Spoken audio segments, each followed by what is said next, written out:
imaginaire. La nuit de son départ, on était au mois de juin, presque en été. Il faisait doux et le ciel était plein d'étoiles. Tout d'un coup, Brice a pris l'air grave.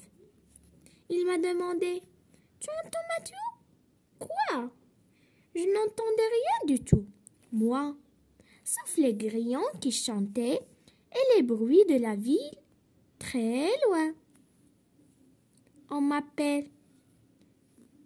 J'ai répondu que non, ce n'était pas possible qu'on l'appelle puisqu'il n'y avait personne dehors, juste le jardin sous les étoiles. Alors, on a pris le vélo et on a roulé dans la campagne. Il m'a encore conduit sur la colline où on l'avait trouvé quand il était petit.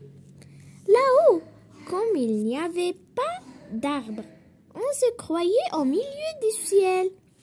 Je me suis allongée et j'ai eu un peu de vertige à cause de toutes ces étoiles. J'avais l'impression que j'allais tomber vers le haut. Brice ne s'est pas allongé. Il était inquiet. Je commençais à avoir un peu froid et j'allais lui proposer de rentrer à la maison quand tout à coup, il y a eu une grande traînée dans le ciel. J'ai crié « Brice, tu as vu? C'est une étoile filante. Fais un vœu, vite !» Aussitôt, j'ai compris que j'avais dit une bêtise. Ce n'était pas une étoile filante.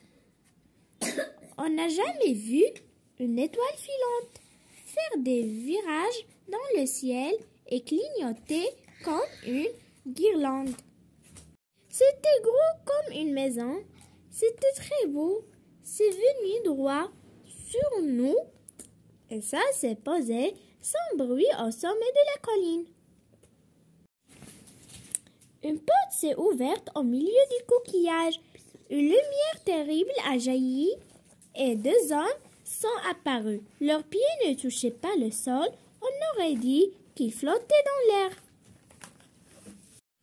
Leurs cheveux étaient comme ceux de Brice, argentés. Quand ils ont vu mon copain s'approcher, les deux hommes se sont agenouillés. Le premier a dit « Bienvenue, Majesté. Nous sommes très heureux de vous avoir retrouvé. » Le deuxième a dit « C'est un regrettable accident, Majesté.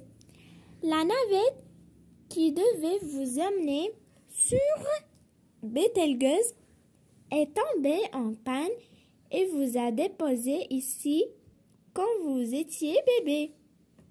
Nous vous cherchions depuis 8 ans. »